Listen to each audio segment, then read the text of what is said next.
When you start thinking about your next dream home, one of the first questions that come to mind is, should I buy first or should I sell first?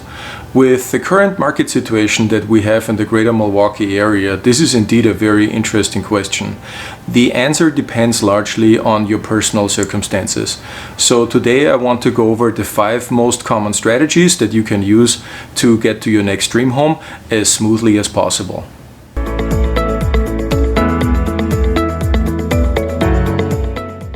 Hi, my name is Marcus Auerbach with Keller Williams Realty here in Mequon.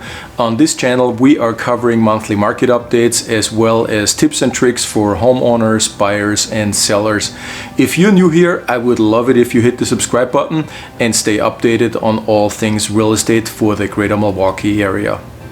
Alright, before we get to the actual buy first, sell first question, let me quickly walk you through the milestones and the timeline of a typical real estate transaction.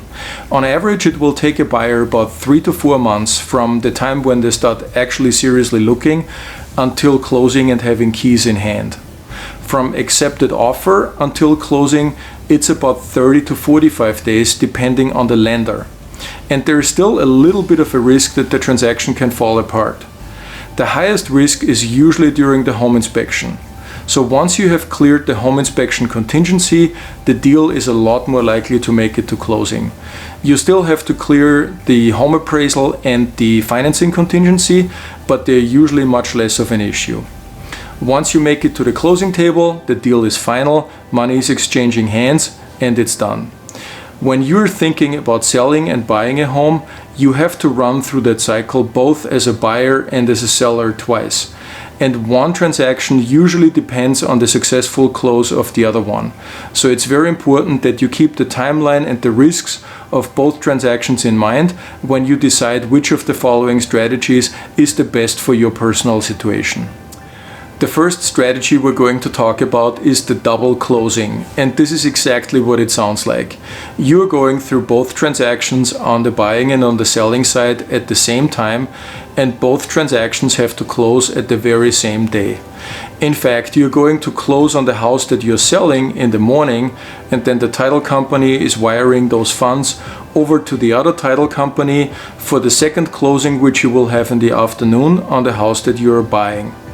So of course there's a lot of balls in the air and a lot of things can go wrong, so it's fairly demanding on all parties involved, but a lot of people are using this strategy. It is from a financing point very simple because you are literally ending ownership on one property at the same day as the ownership of the new property is beginning. Relocation purchases are done like this all the time, and it's a fairly common strategy. So if that sounded a little stressful to you, you will like the next strategy much better. The second strategy is selling first. The nice thing about selling first is that you're in complete control over the finances and you're in control over the timeline. So you can take your time getting the property ready, making some improvements, staging it so it shows really at its best when you bring it on the market, and you close whenever you close on it because you have no time pressure. Once the transaction has closed, your mortgage is paid off, so you don't have to worry about that, and you have money in the bank, which makes you a strong buyer when you go to look at your new property. The obvious downside of that is you will need temporary housing. Some people will choose to go into an Airbnb, crash with the family, or rent for half a year or a year to have the time to go look for a property. The other downside you have with that strategy is that you will be either moving twice or you have to put furniture into storage. But if you're looking for, low stress and no financial worries, then this might be a good strategy for you to consider because you're in complete control over your finances and you're in complete control over your timeline. The third strategy we're looking at is buying first. So if the idea of temporary housing with the landlord or with the family member and moving twice with all your furniture and your belongings doesn't sound very appealing to you, then buying your new house first might be a good strategy for you.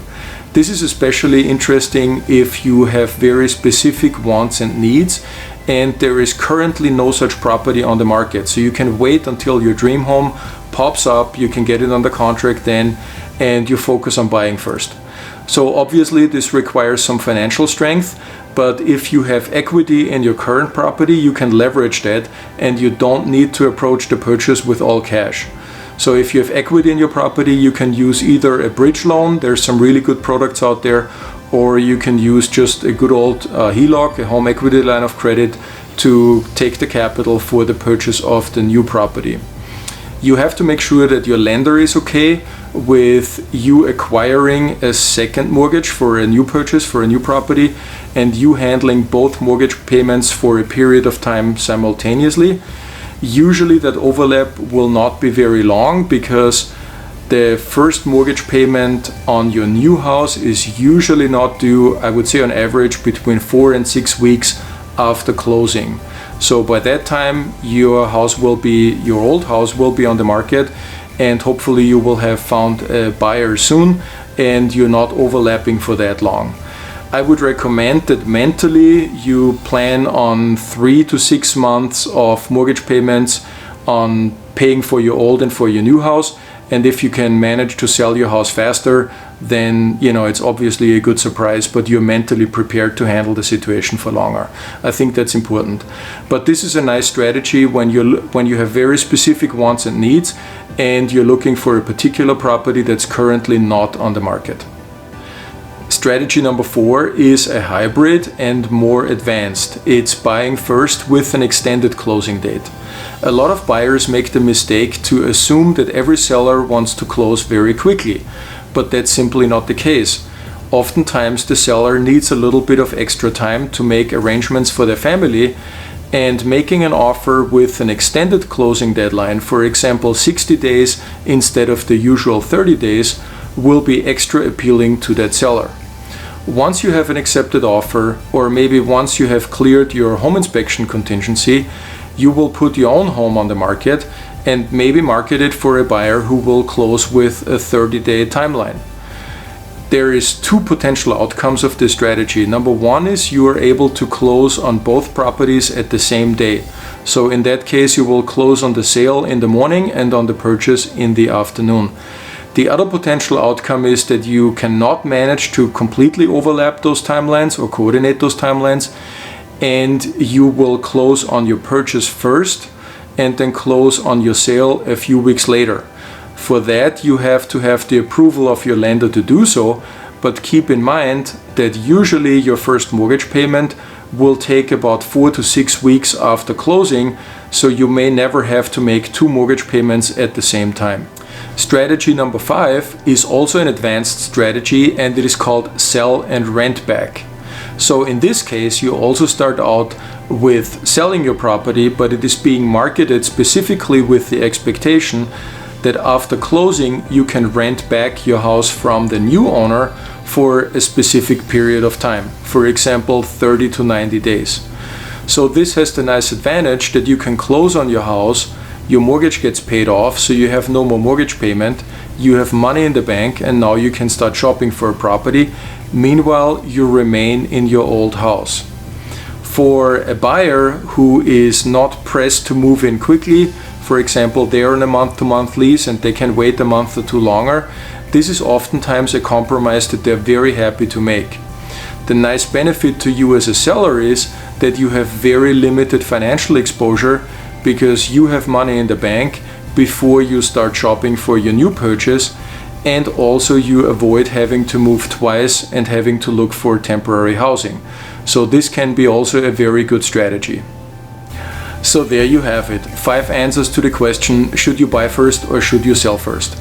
Before you go, I would like to leave you with a final consideration on the topic buying and selling.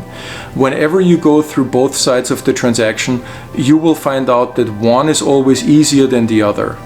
We are currently in a seller's market, which means that the advantages with the sellers, it's currently easier to sell a house than to buy a house because the market is so competitive.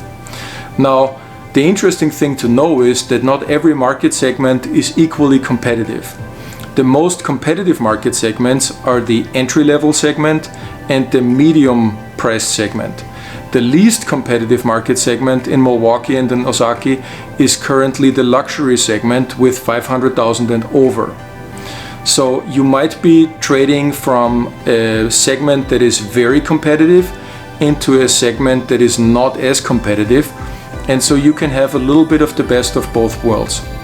The other consideration that can work in your favor is if you're selling a house that you have financed with a mortgage with a little higher interest rate, let's say 4.5%, maybe 5%, and you're buying a house at a higher value but with a lower interest rate, maybe at 3.25% currently. So by trading from one market segment that is very competitive into one other that's a little less competitive, you can actually take advantage of both sides. That's all I had for you today. If you're looking for more information on the topic of selling your house, please go to our website and download our free seller's guide with all things to consider when selling your home. And of course, I would be so excited if you would subscribe to my channel and stay updated on all things real estate in the greater Milwaukee area. Thank you very much for watching, and I'll see you next week.